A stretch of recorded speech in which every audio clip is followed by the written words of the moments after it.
Hello, this is Earl Nightingale. In this recording, the magic word is the first of 12 you'll receive in this series titled How You Can Lead the Field in the Modern World. Before we start, I'd like you to know that I'm not going to try to tell you how to live your life. That's none of my business, nor is it anybody else's business. That's your business. Nor is this Lead the Field program a collection of pleasantries, platitudes, or Pollyanna. It is a summation of more than 20 years of research on one subject, and that is, why do some people do so well in life, while so many more do not? And the first thing let's talk about is the magic word. The experts call it the most important word as far as the results we get from life are concerned in this or any other language, and that word is attitude. It is our attitude toward life which will determine life's attitude toward us. Let's face the fact honestly that we shape our own lives, and the shapes of them will be determined by our attitudes. A person with a poor attitude toward learning, for example, isn't going to learn much until he changes his attitude. If we take the attitude that we cannot do something, we generally will not do it. An attitude of failure, and we're whipped before we start. So we know then that what we receive from life, what we accomplish or fail to accomplish, is due in large measure to our overall attitude.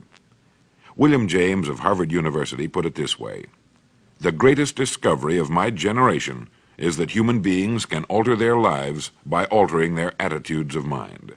And isn't it wonderful that we have this measure of control? Before we start talking about our attitude toward the world, let's talk about our attitude toward ourselves, since it is the attitude we take toward ourselves which determines our attitude toward the world. Now, right here we come to a rather strange fact. We're so familiar with ourselves, we tend to take ourselves for granted. We tend to minimize the things we can accomplish, the goals we can reach, and for some equally strange reason, believe others can accomplish things in our field which we cannot. There are literally millions of human beings living narrow, darkened, frustrated lives, living defensively, simply because they take a defensive, doubtful attitude toward themselves, and as a result, toward life in general. Many people are suspicious of and oppose change, yet change is the one thing in life on which we can absolutely count. People who stay young all the years of their lives not only welcome change, but see it for what it really is: new opportunity, new chances for further fulfillment. Attitude is a reflection, a result of a person's will. It is incalculably powerful. It can bring about marvelous results for us, but we need to train it patiently, day by day. Now let's talk about the attitudes of people who are successful, the top 5% of the people who go sailing through life from one success to another and who, even when they fail at something, shrug it off and head right out again.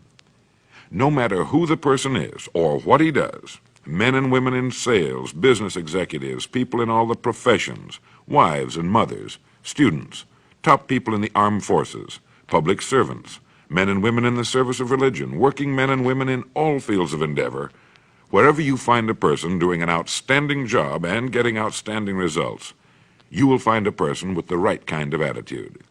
These people take the attitude toward themselves that they can accomplish what they set out to accomplish, that there's no good reason on earth why they can't be competent, successful. They have a healthy attitude toward themselves and, as a result, toward life and the things they want to accomplish. And because of this, they achieve some remarkable things, and they come to be called successful, outstanding, brilliant, lucky, and a lot of other things. They're quite frequently no more brilliant or outstanding than the majority of the people by whom they're surrounded. But they did develop the right attitude, and they found their accomplishments not too difficult, and many times surprisingly easy, simply because it seems that so few are really trying, really believe in themselves. Successful people come in all shapes and sizes and in widely varying degrees of intelligence, background, and so on. But they all have one thing in common. They expect more good out of life than bad. They expect to succeed more than they fail. If you want something worthwhile, take the attitude that there are a lot more reasons why you can have it than there are that you cannot, and set out to earn it. Go after it, work at it, ask for it, and 9 times out of 10, you'll get it. Our environment is really a mirror of our mental attitude. If we don't like our environment, we have to change our attitude first.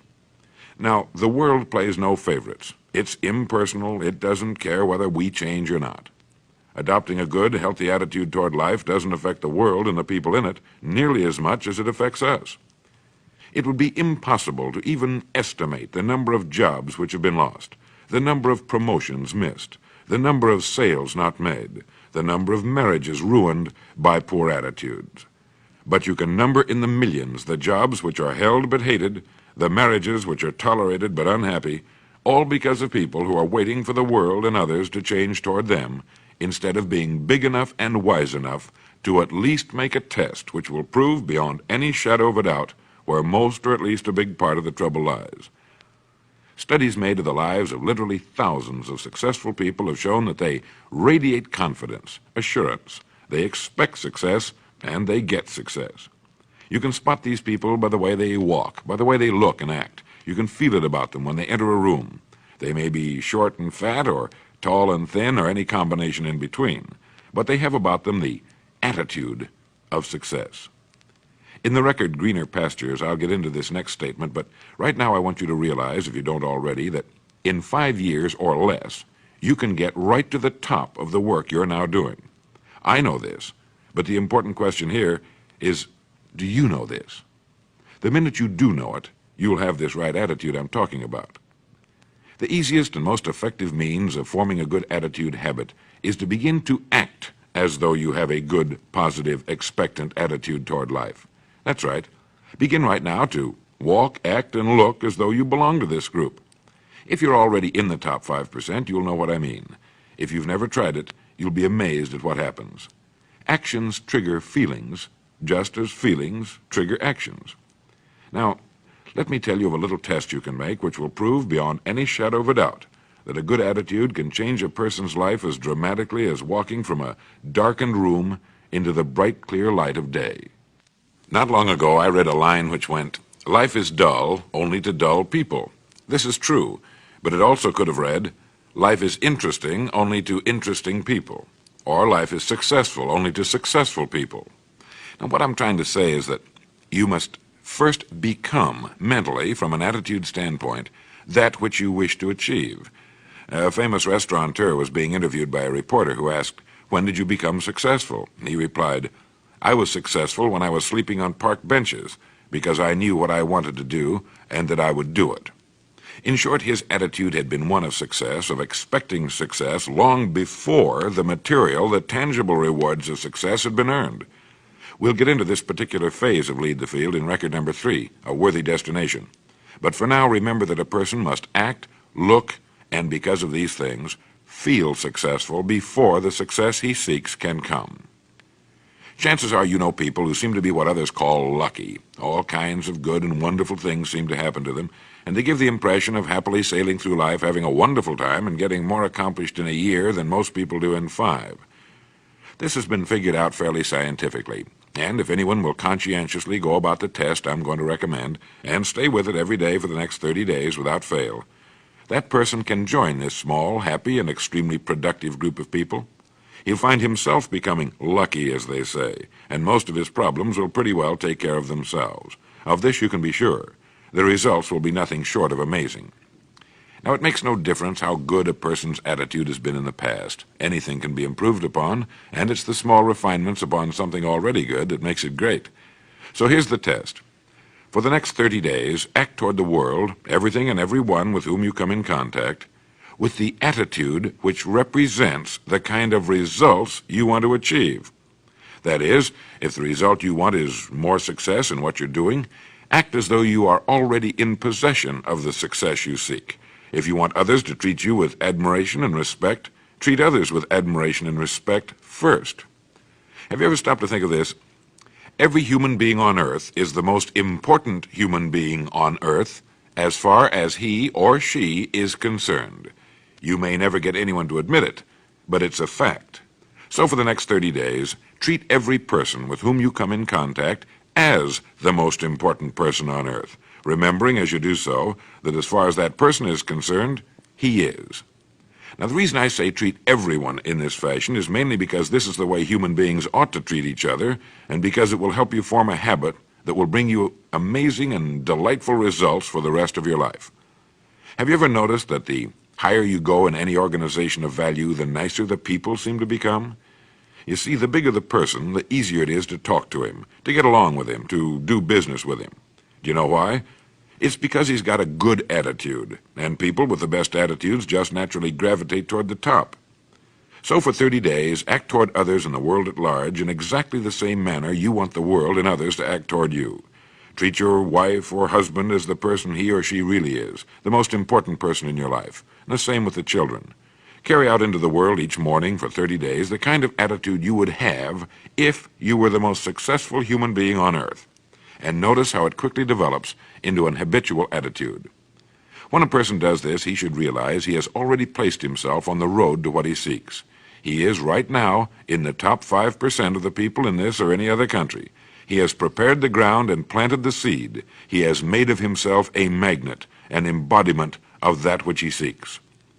Before metal can be cast into a desired shape, the mold, the expectant receptacle, must first be fashioned. Before a building can be erected, the excavation must be made and the foundation laid. And before a person can achieve the kind of life he wants, he must become that kind of individual. He must think, act, talk, walk, and conduct himself in all of his affairs as would the person he wishes to become. He is then actually that person, and the things that person would have and do will naturally come to him. Almost immediately, a change will be noticed. Irritations that used to frustrate and annoy disappear. When some less informed individual gives you a bad time, stay on the track. When someone cuts in front of you with his car or acts in any other manner that shows his ignorance and lack of courtesy, don't permit yourself to drop to his level.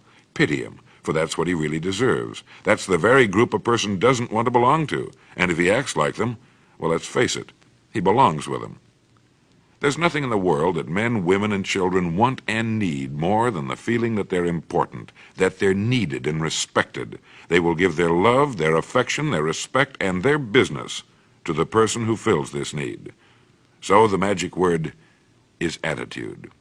And in summing up, a few points to keep in mind. 1. It is our attitude at the beginning of a task which, more than anything else, will affect its successful outcome. 2. It is our attitude toward life which determines life's attitude toward us. 3. We are interdependent. It is impossible to succeed without others. And it is our attitude toward others which will determine their attitude toward us. 4. Before a person can achieve the kind of life he wants, he must become that kind of individual. He must think, act, talk, walk, and conduct himself in all of his affairs as would the person he wishes to become. 5. The higher you go in any organization of value, the better will be the attitude you'll find. 6. Your mind can hold only one thought at a time, and since there's nothing at all to be gained by being negative, be positive. 7. The deepest craving of human beings is to be needed, to feel important, to be appreciated. Give it to them, and they'll return it to you. 8. Look for the best in new ideas. As someone said, I've never met a person I couldn't learn something from. 9. Don't waste valuable time broadcasting personal problems. It probably won't help you. It cannot help others. 10. Don't talk about your health unless it's good. 11. Radiate the attitude of well-being, of confidence, of a person who knows where he's going. This will inspire those around you, and you'll find good things will begin happening to you. And 12, lastly, for the next 30 days, treat everyone with whom you come in contact as the most important person on earth. If you'll do this for 30 days, you'll do it for the rest of your life. In the next recording, I'll talk to you about greener pastures. But now in closing, remember the words of Walter Dill Scott of Northwestern University. Success or failure in any undertaking is caused more by the mental attitude even than by mental capacities. Thank you.